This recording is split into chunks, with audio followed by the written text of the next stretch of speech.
گفتم منم اهل خطا، گفتی که بخشیدم بیا.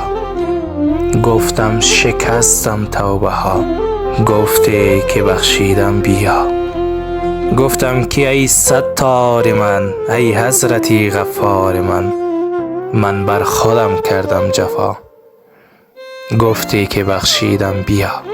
گفتم ز خوبی خالیم، من دانه پوشالیم، بنگر تهی دستم خدا، گفتی که بخشیدم بیا.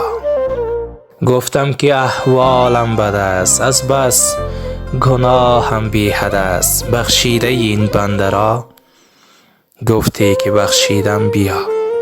گفتم که نفسم سرکش است، جایم درون آتش است، اغفر لنا اغفر لنا، گفتی که بخشیدم بیا.